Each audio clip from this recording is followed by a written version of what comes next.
ഓം ശ്രീരാമചന്ദ്രായ നമഃ. ഓം ശ്രീ ഗുരുഭ്യോ നമഃ. ആശ്രമങ്ങളിലേക്കുള്ള യാത്ര.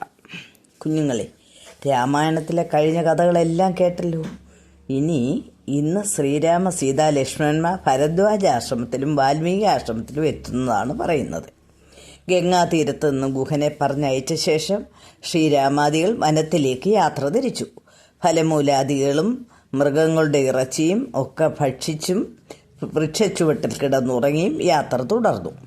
ഒരു ദിവസം യാത്രയിൽ ഭരദ്വാജാശ്രമത്തിനടുത്തെത്തി. അവിടെ കണ്ട ബ്രഹ്മർഷിയോട് ദശരഥ മഹാരാജാവിൻ്റെ പുത്രനായ ശ്രീരാമൻ ഭാര്യയോടും അനുജനോടും ആശ്രമത്തിനടുത്ത് നിൽക്കുന്നെന്ന് ഭരദ്വാജ മഹർഷിയോട് പറയാൻ പറഞ്ഞു. ബ്രഹ്മർഷി പറഞ്ഞതറിഞ്ഞ ഭരദ്വാജ മഹർഷി പൂജാദ്രവ്യങ്ങളോടുകൂടി വന്ന് ആദരവോടെ പൂജിച്ചു. ശ്രീരാമ സീതാലക്ഷ്മണന്മാരും മഹർഷിയുടെ പാദങ്ങളിൽ വീണ് നമസ്കരിച്ചു. ഭഗവാനെ, അങ്ങയുടെ പാദധൂളികൾ കൊണ്ട് എൻ്റെ ആശ്രമം പരിശുദ്ധമായിരിക്കുന്നു. അങ്ങ് ഇവിടെ താമസിച്ച് ഞങ്ങൾക്ക് അനുഗ്രഹം നൽകണമെന്ന് പറഞ്ഞു. പരമാത്മാവായ അങ്ങയെ നേരിൽ കാണാൻ കഴിഞ്ഞതിനാൽ എൻ്റെ തപസ് സഫലമായി. കഴിഞ്ഞതും വരാനിരിക്കുന്നതുമായ അങ്ങയുടെ ചരിത്രമെല്ലാം ജ്ഞാനദൃഷ്ടിയാൽ ഞാൻ അറിഞ്ഞിരിക്കുന്നു. ഞാൻ കൃതാർത്ഥനായി. ശ്രീരാമൻ ആദരവോടെ പറഞ്ഞു, ക്ഷത്രിയവംശത്തിൽ പിറന്ന ഞങ്ങളെ സന്തോഷത്തോടുകൂടി പോകാൻ അനുഗ്രഹിക്കണമെന്ന് പറഞ്ഞു. ശ്രീരാമ സീതാ ലക്ഷ്മണന്മാർ അങ്ങനെ രാവിലെ എഴുന്നേറ്റ് യമുനാ നദി കടന്ന് താപസന്മാർ കാണിച്ചു കൊടുത്ത വഴിയെ നടന്നു. അവർ ചിത്രകൂട പർവ്വതത്തിലെത്തി. മുനിമാരെ കൊണ്ട് നിറഞ്ഞതും ഭക്ഷ്യമൃഗാദികളാലും വൃക്ഷലതാദികളാലും പരിശോഭിക്കുന്ന വാൽമീകി മഹർഷിയുടെ ആശ്രമം കണ്ടു. ശ്രീരാമാദികൾ ആശ്രമത്തിലെത്തി മഹർഷിയെ നമസ്കരിച്ചു.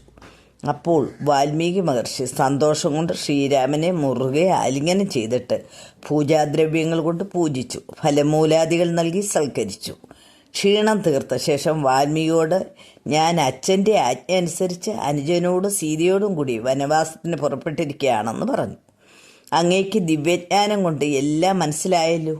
ഈ പ്രദേശത്ത് കുറച്ചുനാൾ താമസിച്ചാൽ കൊള്ളാമെന്നുണ്ട്. അതിന് പറ്റിയ സ്ഥലം പറഞ്ഞു തരണമെന്ന് പറഞ്ഞു. സർവ്വലോകവും അങ്ങയിൽ വസിക്കുന്നു. സർവ്വലോകത്തിലും അങ്ങ് വസിക്കുന്നു.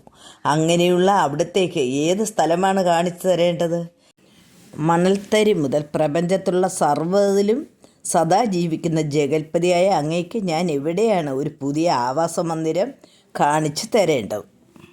അങ്ങയുടെ നാമമാഹാത്മ്യത്താൽ ഒരു കൊടിയ പാപിയായി ഞാൻ ബ്രഹ്മമുനിയായി തീർന്നു.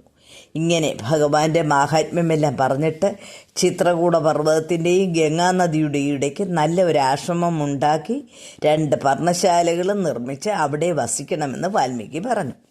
അതനുസരിച്ച് മുനിമാരുടെ സഹായത്തോടെ അവിടെ എത്തി ആശ്രമവും പർണശാലയും ഉണ്ടാക്കി ശ്രീരാമൻ സീതാലക്ഷ്മണന്മാരോടൊപ്പം ബ്രഹ്മാത്മഭാവത്തോടെ നാരദസേവിതനായ ദേവേന്ദ്രൻ സ്വർഗത്തിൽ വസിക്കുന്നത് പോലെ വാൽമീകിയാൽ നിത്യപൂജിതനായി ആനന്ദത്തോടെ അവിടെ വസിച്ചു. സ്നേഹമൂർത്തിയായ ലക്ഷ്മണൻ രാത്രി മുഴുവൻ ധനുർബാണധാരിയായി ദുഷ്ടമൃഗങ്ങളോ രാക്ഷസന്മാരോ ആശ്രമത്തിന് സമീപത്ത് വരാതെ ഉറക്കമിളച്ചുകൊണ്ട് ശ്രീരാമനെയും സീതയെയും കാത്തു സൂക്ഷിച്ചുകൊണ്ടിരുന്നു. അനുജൻ്റെ പരിചരണത്താലും മുനിമാരുടെ സത്സംഗമത്താലും കൂടാതെ വാൽമീകിയുടെ ആശ്രമ സന്ദർശനത്താലും ശ്രീരാമനും സീതയും സുഖസംതൃപ്തിയോടെ ചിത്രകൂടത്തിൽ സുഖമായി ജീവിച്ചു. കുട്ടികളെ, ശ്രീരാമാദികളുടെ വനവാസത്തിൻ്റെ ആരംഭമാണ് പറഞ്ഞിരിക്കുന്നത്. ഇനി നിർത്തട്ടെ. ഹരി ഓം തത് സത്.